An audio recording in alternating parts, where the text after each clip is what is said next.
Yang penting bagi saya tidak mencuri. Iya. Hanya dituduh mencuri kan. Saya tidak melaksanakan. Dan tidak terbukti. Iya. Saya dituduh ini, dituduh kan semua saya alami, saya jalani aja kan, saya tidak bikin. Jadi saya nggak baca, biar aja kan. Iya, Kak. Itu kan terkait dengan Bonem Pesisir ya.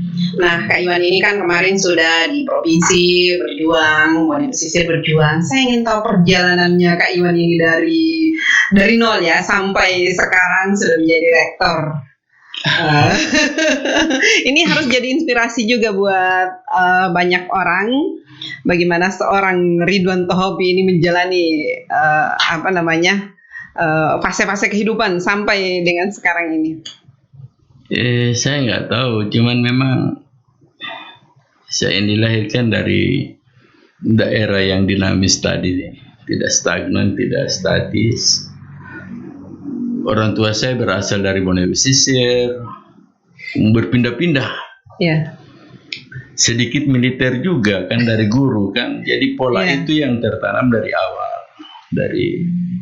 Cuman memang saya sejak dari SD SMP itu sudah mulai mandiri. Kadang sudah di samping masih SD itu dijual jual apa juga di termos-termos. Masih dulu itu. Karena susah juga. Saya punya saudara 12. Saya anak nomor 11. Nah, begitu rumitnya orang tua mengurus 12 orang ini. Dan orang tua bapak saya hanya guru. Dan almarhumah ibu saya kan cuma ibu rumah tangga. Nah, itulah kita memang dari awal kemandirian sudah tertanam. Sampai dengan SD, SMP, SMA ini. SD, SMP, SMA di sana? Saya sudah di kota. Kakak-kakak yang banyak menikmati ini perpindahan. Ada pindah dari Monano, pindah sampai Kampung Bugis Pilo dan sebagainya. Saya yang besarnya itu di Heladula yang Bakir. Tapi kalau S1 saya berjuang itu memang sudah sendiri, tanpa tergantung juga orang tua membiayai. Sudah bekerja, pernah kerja di asuransi, pernah kerja di mana, pokoknya sambil menunjang. Jadi sambil kuliah? Sambil kerja di asuransi. Karena cuma itu daya tahan, pakai sepeda, cari nasabah. Ya, sampai itu yang bisa bertahan menyelesaikan. Itu tahun berapa itu, Kak? Saya pernah selesaikan D3 diploma di Bandung. Juga sama, saya bikin sol sepatu di Bandung. Semer sepatu ya. Di Bandung saya menyelesaikan D3 matematika. Kemudian sambung S1-nya di IAIN Alauddin Makassar. Kemudian S1-nya alhamdulillah saya terangkat dosen di IAIN itu tahun 1994. Kemudian lanjut S2, selesai prajabatan belum PNS itu. Bahkan saya berpikir kalau kampus ini masih begini, suatu ketika akan ada regulasi yang ngajar di kampus minimal S2. Nah, itu yang saya buru. Jadi Kak Iwan ini orang ini sebenarnya ya sudah memikirkan apa yang belum. Saya juga nggak. Pokoknya saya melihat begitu, melihat membaca. Dulu tidak seperti sekarang, internet sangat susah kita cari itu membaca di internet. Jadi tapi saya bisa melihat dan betul di IAIN di Stein dulu ya. Stein itu magister itu masih mahal sekali tahun 1998. Magister pertama itu ketua saya itu Pak Muhammad Tuli, Muhammad Tuli. Magister kedua di Stein itu saya. Saya ini berubah. Saya dari Pak Tuli pergi ambil agama, diajak saya sebenarnya saya tidak mau ambil itu Pak, kalau di Stein ini banyak ilmu-ilmu umum juga ilmu umum. Kalau saya mau ke sana siapa yang bisa biar saya ke Unhas. Nah, saya alhamdulillah selesai di S2 di Unhas. Statistik? Tidak, konsentrasi saya lingkungan dan SDM. Itu konsentrasi pengelolaan lingkungan dan sumber daya manusia. Nah, saya pernah sekolah sejak provinsi jadi orang berebutan ini berpikir. Saya malah berpikir studi S3. provinsi sudah jadi, orang berebutan ini mau jadi apa ini. jadi apa. Saya, Pak Nelson sudah, saya izin Pak, saya mau lanjut S3. Langsung kasih tinggalin, saya bilang, untuk apa sudah banyak ini orang, tapi saya pilih ini. Masih saya mau pergi sekolah S3 di sana di UNJ. Di UNJ itu saya selesai semua, proposal selesai, karena meninggal saya punya pembimbing, stres pulang. Saya mencoba lanjut lagi di UIN Sunan Kalijaga. Situ selesai S3 saya. Disertasi saya tentang pesisir. Wah. Saya kembali lagi ke habitat. Jadi saya punya itu pemberdayaan masyarakat pesisir, disertasi saya.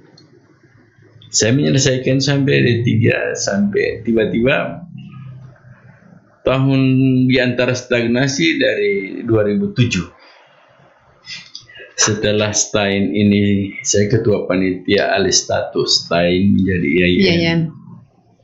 Ya, STAIN waktu itu tidak ada doktornya, baru 2 magister. Tapi saya berani mengajukan itu. Berbagai macam pendekatan, keyakinan, saya kumpul dokter-dokter punya jasa di Makassar, bikin jadi beralih kita atas dukungan pemerintah, masih Pak Fadel itu. Pak Fadel mendukung itu perubahan. Alhamdulillah direstui STAIN menjadi institut dengan ketidakberdayaan, tapi itulah datang lagi karena prosedur harus guru dokter yang jadi rektor apa semua, ya kita harus sadar diri. Di situ lagi inspirasi, saya harus lanjut S3 ini. Tapi tiba-tiba ketemu dengan Pak Ismet waktu itu, diminta oleh beliau bantu dulu saya, karena waktu itu kan bersama-sama beliau mendirikan Bone Pesisir, Bone Bolang. Walaupun tidak banyak peran banyak di situ, masih yang sama-sama Pak Yuslin Purulawa. Lagi sakit beliau. Lagi sakit ini, tapi saya tidak terlalu banyak. Tapi dengan Pak Ismet selaku pengarah, Pak Ismet bantu dulu saya. 3 tahun saya di Bone Bolang itu. Di Kepala BKD. Banyak dinas yang diserahkan ke saya. Ada pertama sekali angkat pejabat eselon itu Kepala Kesbang. Kepala Kesbang, situ saya ada 6 bulan lebih. Karena dinas peternakan pergi naik haji, disuruh lagi PLT di situ, di samping Kepala Kesbang, PLT Kepala Dinas Peternakan. Setelah berhasil semua dengan PP41 tentang struktur organisasi yang baru, yang tadinya kepegawaian baru Kabak ditingkatkan menjadi badan. Nah, sudah kita olah semua, sudah jadi. Saya dipercayakan Pak Bupati untuk kepala BKD benahi dulu ini. Saya yang pertama buat SIAK, Sistem Informasi Kepegawaian SIMPEK di Bone Bolang. Kemudian waktu Pak Jainal ikut PIM 2, saya lagi ditunjuk untuk PLT di samping kepala BKD itu PLT lagi kepala Dinas. Kepala Dinas ya. Jadi hampir ada 4 dinas saya mendapat pengalaman besar situ. Selama 3 tahun. Selama 3 tahun itu, di tahun ketiga saya diminta sekda ke sekretaris. Pernah sekda, Sampai di situ itu, saya bilang ternyata berat sekali ini sekda ini karena membawahi semua. Panglimanya ASN. Bukan soal panglimanya, soal tanggung jawab ini semua dinas badan ini. Terakhir itu ada kekeliruan di situ. Saya pernah mendapat persoalan administratif terkait dengan dianggap oleh kejaksaan itu adalah penyelewengan. Karena waktu itu Pak Ismet meminta saya carikan urus saya uang 200 untuk ini, untuk menanggulangi pajak Lombomo itu kalau nggak salah. Biar nanti diganti dari sana. Tapi karena itulah, saya sudah bukan di PMD, jadi persoalan bagi orang. Tidak ada temuan, tidak ada kerugian, tidak ada apa-apa, tapi dinyatakan saya bersalah karena melanggar meminjamkan anggaran APBD pada yang lain. Itulah saya. Padahal tidak mengambil. Enggak ada. Karena saya waktu di pengadilan sini dinyatakan bebas murni. Iya kan, pada akhirnya kan dinyatakan bebas ya. Cuman saya dengar terakhir itu Kak, baru-baru ya. dinyatakan bebas murni. Tapi jaksa kan tidak puas, dia tetap melakukan kasasi. Iya, dan sudah ada putusannya. Putusannya sempat ada. Katanya iya, saya dengar itu sudah ada putusannya dan Kak Iwan itu bebas. Bebas sebetulnya. Dinyatakan tidak bersalah. Tapi masalahnya sekarang saya sudah jalani yang sebelumnya. Iya. Dinyatakan oleh itu, nanti saya ngajukan lagi PK. Saya bebas, tapi sudah selesai. Iya. Apakah tidak ada upaya untuk Kak Iwan mau minimal ada untuk mengembalikan nama baik? Saya pikir untuk apa lagi, karena sudah minimal lewat. Semua orang tahu bahwa Kak Iwan tidak bersalah, walaupun Kak Iwan sempat dihukum berapa tahun? 2 tahun. 2 tahun ya, 2 tahun di dalam. 1 tahun 2 bulan 13 hari. Dan ini ternyata banyak yang tidak tahu karena baru kan putusan PK-nya baru. Kira-kira 2 tahun lalu. Oh, sudah 2 tahun lalu. Itu orang kan tidak tahu kalau ada putusan itu. Tapi untuk apa juga kan, saya tidak berpikir, malah saya enak di dalam, saya dapat pengalaman baru. Ada buku. Saya bikin buku, saya bikin kampus yang sekarang ini. Oh iya. Jadi bukunya Kak Iwan buku apa itu? Ada 2 itu. Pola pembinaan narapidana di dalam, dan sampai sekarang saya tidak dapat bukunya. Baru ada 1 buku yang mencari karunia Tuhan. Di dalam itu. Lumayan itu kan, berapa kali terbit, diperbanyak terus oleh penerbit Pustaka Pelajar. Saya dapat royalti terus itu. Tiba-tiba ada bunyi, ini dari mana lagi uang ini yang sama saya masuk? Tanya di bank, dari percetakan Pak Joki, berarti dia tambah lagi, saya buku ini dia cetak baru lagi. Sudah 4 kali saya mendapat royalti itu. Oh, keren. Jadi inilah yang saya alami, dinamika kehidupan itu. Saya di dalam saya tidak merasa saya sebagai orang. Tapi kan begini Kak, oke Kak tidak merasakan, justru senang di dalam, bisa menghasilkan, ada karya juga yang dihasilkan, bikin buku, kemudian lahir UNU kan? Iya. Tapi kan Kak Iwan itu sudah diberhentikan ya dari ASN. Sampai sekarang belum kan? Oh, belum diberhentikan. Saya masih terlihat aktif. Cuman ada karena ini yang PK-nya ini yang belum menyelesaikan, saya pengembalian PK-nya ini. Tapi saya kan sudah menjalani itu sejak tahun 2015. Iya. Tidak lagi. Dan itu tidak ada upaya untuk dibiarkan saja begitu? Bukan dibiarkan. Kalau saya menggugat, negara harus membayar kurang lebih 3 miliar. Kenapa tidak dilakukan? Negara tidak ada duit.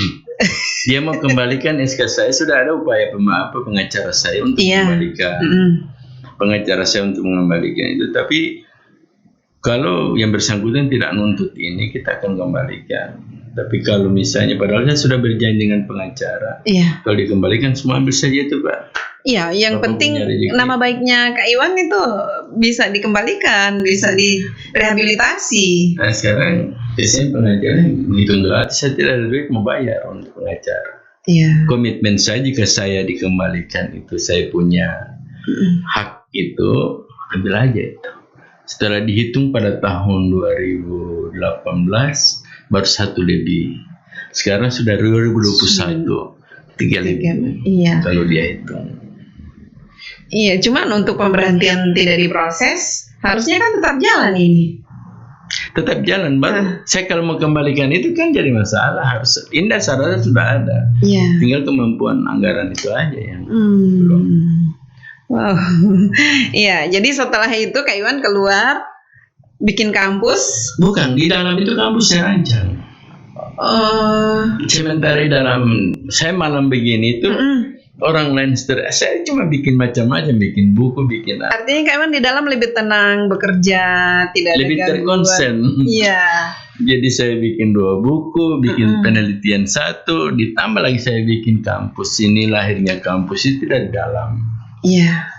Setelah saya baca undang-undang, dan bikin kampus. Orang tidak percaya juga. Tapi Kak Iwan baca itu dari mana? Kan di dalam itu kalau siang ada internetnya bisa saya ambil dari situ. Ada komputer di situ. Biasanya kita itu dia kan pilih-pilih yang tidak Biasanya dia panggil di situ. Nah, bisa saya izin Bu, saya buka komputer. Oh silakan pakai internet. Saya ambil dari situ itu. Saya kembangkan lagi malam tulis. Akhirnya waktu saya selesai menjalani itu, saya berapa orang saya cari, tawarkan ini bikin kampus, tidak ada yang percaya. Sudah moratorium, tidak ada lagi universitas, termasuk Besikla waktu itu Pak, Ibu Prof Minan. Sudah moratorium ini Pak, Bang Ridwan nggak ada lagi. Nah, coba aja dulu Pak, Bu. Tapi ya jalan. Nanti diminta saya jadi pengurus NO. Saya cuma saya minta, saya mau jadi pengurus, kita bikin kampus. Alhamdulillah yang sekarang rektor UIN ini, ketua PWN, dia merespon itu. Saya wujudkan dan alhamdulillah lahir di saat moratorium pendidikan tinggi itu mengeluarkan tidak ada lagi pendirian universitas, yang ada tinggal institut, sekolah tinggi, politeknik, akademik. Saya masih lolos. Jadi memang ini karena kesungguhannya, iya. Tergantung, Daram bilang nggak, tergantung amalnya. Banyak yang nanya kenapa lolos. Iya, orang kan kaget tiba-tiba ini lolos. Di undang-undang itu, di undang-undang moratorium saya baca, kecuali daerah terluar terkebelakang diberi kesempatan untuk membuka. Saya masuk di situ. Keluar juga. Jadi sampai sekarang ini sudah mahasiswanya sudah 2000-an untuk bunuh. Ya, dari situlah pengalaman. Jadi saya tidak menganggap sesuatu itu sebagai beban. Saya anggap itu dinamika kehidupan, karena tidak ada orang hidup ini normal-normal aja. Banyak tantangan, semakin banyak tantangan, ya semakin bagus ketahanan hidup kita dalam menghadapi macam-macam. Itu aja. Tapi Kak Iwan menghadapinya dengan tenang. Iya, tidak harus kita membuat diri kita stres dengan beban begitu. Ada yang sudah merasa dirinya karena ini sudah tidak mau keluar, saya tidak pusing itu. Yang penting bagi saya tidak mencuri. Hanya dituduh mencuri kan, saya tidak melaksanakan dan tidak terbukti. Saya dituduh kan, semua saya alami, saya jalani aja kan, saya tidak bikin. Saya nggak acuh, biar aja kan. Tapi tetap ada pembelaan kan di dalam, ketika ini berproses ada pembelaan. Sudah susah saya mengukur keadaan hukum sekarang. Tergantung dinamika, tergantung keinginan siapa yang berkuasa dan macam-macam. Jadi saya percaya diri saja pada Tuhan.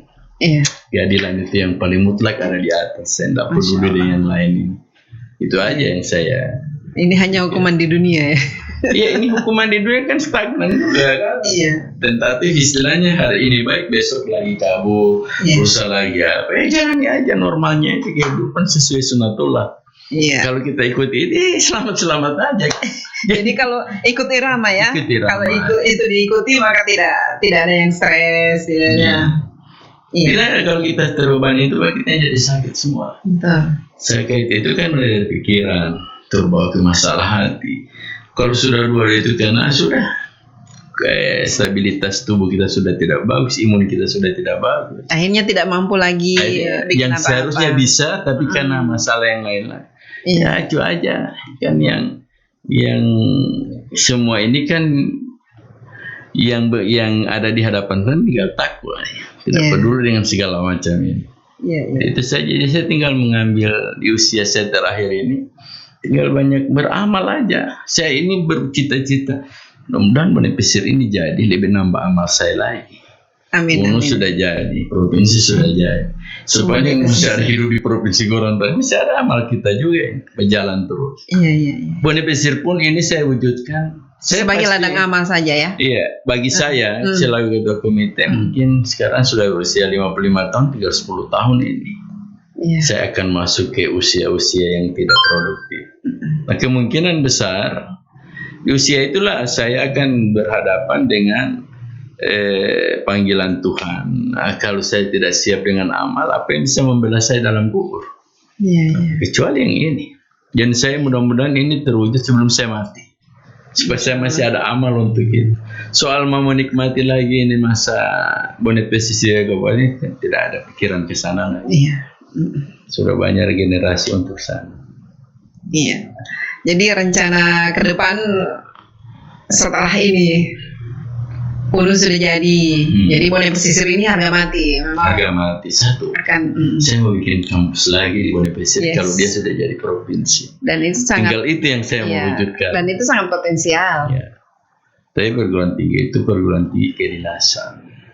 Tidak seperti ini kan corak perguruan tinggi sudah banyak kan. Ya, Kita punya sendiri lagi di Bone Pesisir ada perguruan tinggi tersendiri yang tidak sama lagi dengan daerah lain.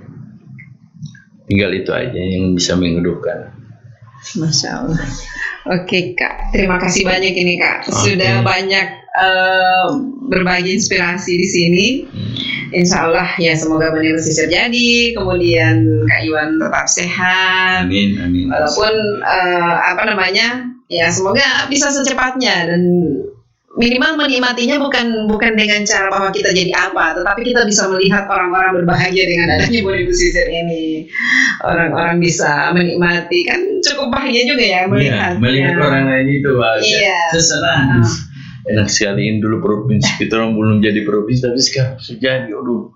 Iya. So enak kan mau lihat kamar. Sedangkan Iya. Pak Doli Kurniawan saja bilang, saya lama meninggalkan Gorontalo, kalau sudah berapa kali, tapi setelah saya datang beberapa tahun ini perubahannya luar biasa. Iya.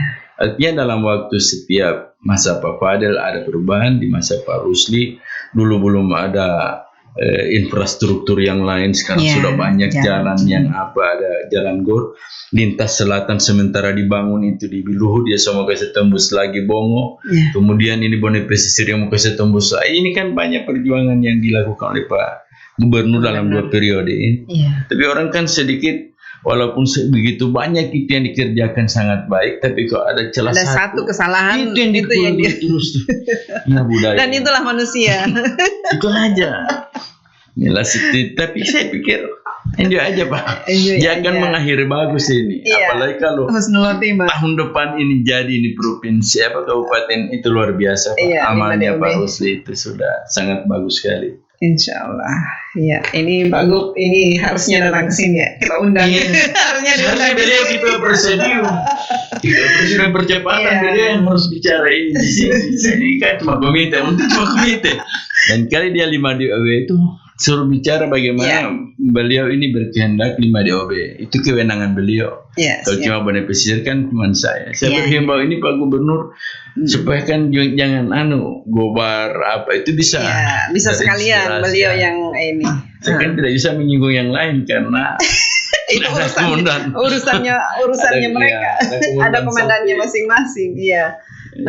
Kita berharap Pak Gubernur bisa tampil memberi pencerahan karena sekarang sudah mulai mengarah pada persoalan politisasi di dalam perjuangan ini dan Iya. itu sangat kotor sekali dalam menodai, saya katakan itu akan menodai perjuangan. Tapi kan dalam berjuang itu kan pasti akan selalu ada hambatan-hambatan seperti itu. Banyak tentang Ada administratif. pecundang, ada apa ya? Ya, itu sudah alami perjuangan provinsi. Iya, Sudah iya. pernah kita alami.